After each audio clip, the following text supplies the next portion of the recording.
Según un estudio elaborado por investigadores de nuestra universidad, la violencia intrafamiliar subió del 32,6 al 44%. Eso a pesar de que las denuncias parecen bajar. Vamos a estar conversando al respecto con la investigadora del Fondo de Género, Economía y Políticas Públicas del Instituto Milenio para la Investigación de Imperfecciones de Mercado y Políticas Públicas, Camila Trujillo, sobre este y otros temas vinculados. Camila, muy bienvenida, ¿cómo estás? Muy bien, gracias. ¿Y tú? Bien, bien, muchas gracias por acompañarnos para hacer los links, ¿no? Porque de hecho parece súper raro que alguien que está en tu área, ¿no? Pueda decir, bueno, ¿por qué estamos hablando de violencia intrafamiliar? O de violencia en el trabajo, que también es parte del estudio que ustedes hicieron. Hablemos quizás para partir en términos contextuales. Porque pareciera ser, y aquí te planteo inmediatamente como hipótesis, lo vamos desarrollando, que hoy día tenemos más noción de la violencia de género y sus vínculos con, por cuanto soy mujer, soy objeto, soy sujeto, soy objetizada como lugar de violencia, pero no hemos tenido cambios estructurales profundos que impidan que esto siga proliferando. Entonces tenemos el nombre Claro. y te podemos identificarlo, ¿no? Pero las causas, las multicausas que permiten la violencia de género, parece que no está siendo suficiente para abordarla. Claro. Esta investigación aborda varios indicadores. Tenemos prevalencia vida, que es este indicador que tú nombraste, que por ejemplo aumentó, que es básicamente las mujeres si reconocen haber sufrido algún tipo de violencia a lo largo de su vida. Ese indicador aumentó. Y luego tenemos la prevalencia año, que es aquellas mujeres que reconocen haber sufrido algún tipo de violencia en los últimos 12 meses. Ya. Tenemos esos dos indicadores. Ahora, perdón, el prevalencia vida uno inmediatamente puede decir, y no sé si te pasa, probablemente sí, a ti y a tus amigas, a mí me pasa con mis amigas, que empezamos a mirar hacia atrás y decimos, yo no consideré eso que dijo este profesor como violencia, pero hoy día sí. Eso es exactamente lo que pasa. Cuando vemos un aumento, no necesariamente implica que ha habido un aumento de delitos de violencia intrafamiliar o delitos de violencia. Sucede que con los distintos avances, como por ejemplo el movimiento feminista que hubo muy fuerte en el 2018, muchas mujeres han empezado a tomar conciencia y a desnaturalizar conductas de violencia. Por ejemplo, pasa que la violencia psicológica es una violencia muy invisible, que uno la naturaliza, malos tratos, insultos, uno la naturaliza, pero eso se ha ido cada vez más evidenciando y tomando conciencia. Entonces, cuando vemos que, por ejemplo, de un 34% a un 40 y tantos % de mujeres reconoce haber sufrido violencia, es decir, en el 2012, un 34% de mujeres dice, mira, yo fui víctima de algún tipo de violencia. Hoy día nos situamos en el 2022, que fue esta última encuesta, donde un 41% aproximadamente dice, yo he sufrido algún tipo de violencia. Esa diferencia, alrededor del 7%, puede ser que mujeres han tomado conciencia. El punto es que eso nos está evidenciando en las denuncias. Entonces, esta investigación ahí toma dos fuentes de datos, que está en BIF, que es una encuesta muy rica, que en términos de datos, de preguntas, a nivel que tiene prevalencia en distintos tipos, a nivel nacional, en distintas regiones. Y además tenemos el SEAD. El SEAD es una plataforma de estadísticas delictuales de la Subsecretaría del Delito, donde básicamente ahí se registran los delitos que los carabineros y PDI toman registro. En cambio, la ENVIF es una encuesta donde las mismas mujeres reportan su situación. Claro, y uno diría es cerrado, la encuesta es en otro contexto, Claro. y otros es cuando una mujer toma la decisión de salir de su casa, ir a la comisaría y hacer la declaración. Y eso claramente tiene barreras. Por Cuando supuesto. van a tu casa y te hacen una encuesta o telefónica, es muy distinto a, como tú dices, salir de tu espacio e ir a una comisaría, ir a un tribunal, ir a la fiscalía a poner una denuncia. Entonces, cuando comparamos, vemos una brecha muy grande. ¿Cuál es esa brecha? Que, por ejemplo, a nivel en prevalencia año, estamos diciendo las mujeres que los últimos 12 meses han sufrido algún tipo de violencia. Cuando me refiero a violencia, puede ser violencia psicológica, violencia física y violencia sexual. ¿Y por qué digo mujeres? Porque la ENVIF solamente se hace a mujeres, ¿ya? Y además porque son el 90% y más de las víctimas de algún tipo de violencia. Entonces, ellas reconocen haber sufrido algún tipo de violencia, pero cuando vemos los datos del SEAD son aquellas que denunciaron o aquellos delitos que Llegaron. o se pillaron de manera infragante. Claro, o denunció a algún vecino o alguna Claro, vecina. algún familiar llamó, los carabineros fueron, se dieron cuenta que era un tipo de violencia, lo registraron, etcétera. Entonces, cuando comparamos, solamente a nivel de tasa, a nivel nacional, un 1,5%, por ejemplo, del 2022 mujeres sufrieron algún tipo de violencia intrafamiliar, un 1,5% del total de la población. Pero si nosotros revisamos ese mismo año, la ENVIF, este indicador sube un 20 y tantos %. Entonces, ¿qué pasa con ese 19, ese 20% Es gigante que la está diferencia. invisibilizado? No es que no exista, es que simplemente son mujeres que no denunciaron. ¿Y cuáles serían las barreras según ustedes? Hay distintos motivos de no denuncia que investigamos también, que pregunta esta encuesta, y los 3 principales son que no lo consideraron necesario, creían que no era algo serio, lo que eso implica una naturalización de estas conductas, que les daba vergüenza contar su situación o denunciar, que eso también implica el estigma social o la culpa hacia la víctima.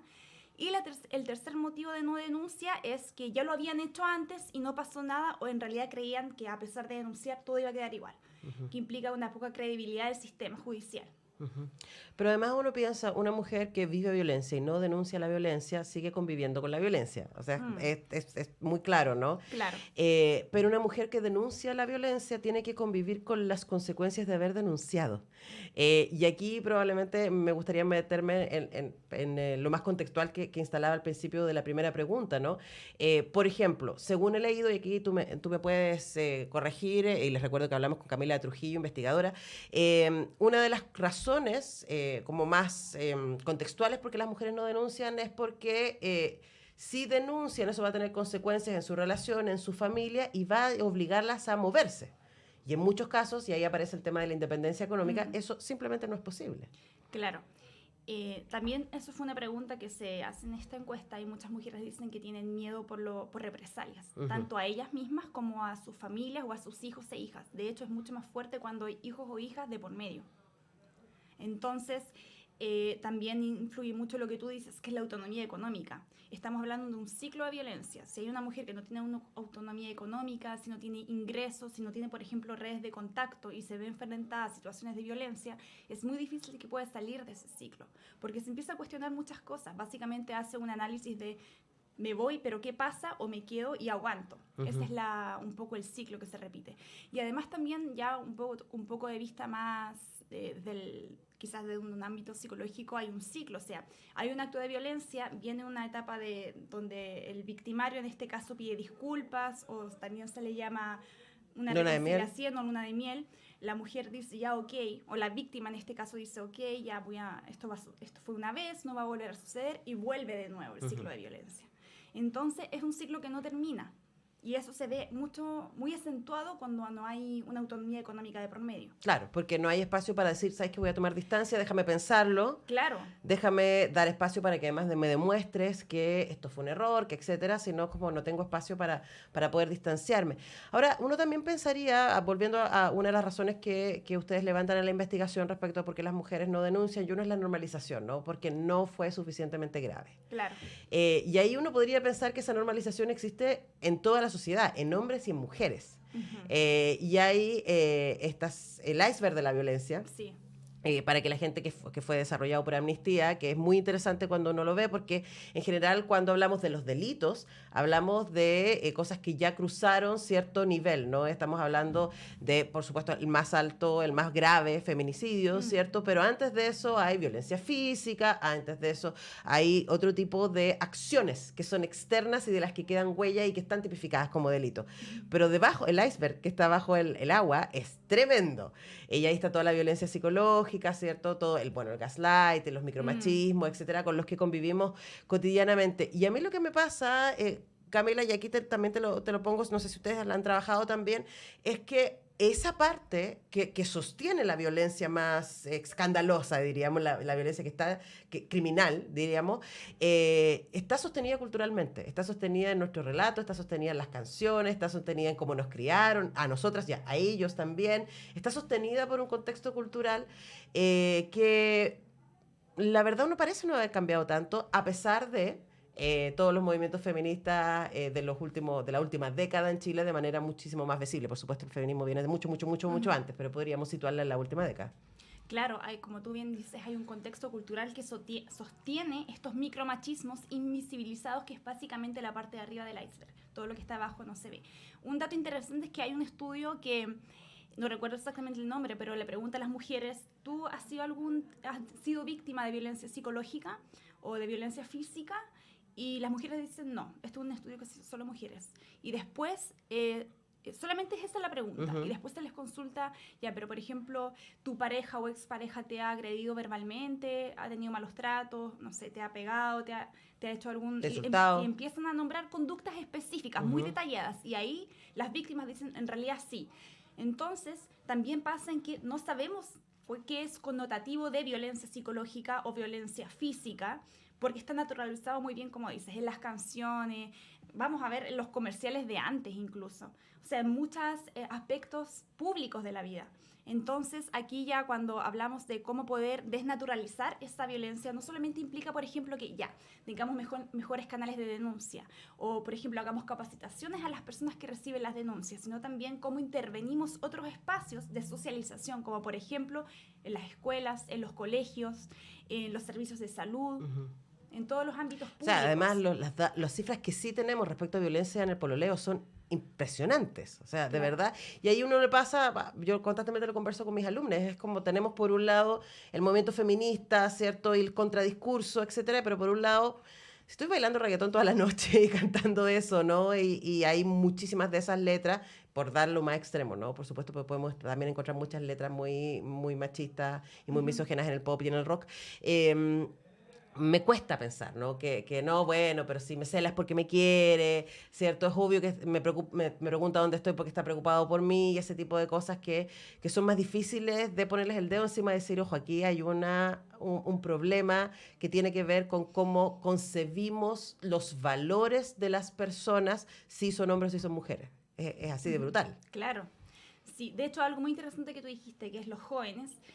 Quiero situarme en el movimiento feminista que hubo en el 2018, que comenzó en las universidades, principalmente la Universidad Austral en Valdivia, donde una de las demandas era tener protocolos de acoso en las universidades, pero también denunciar situaciones de acoso que se habían sufrido por parte de compañeros de universidad.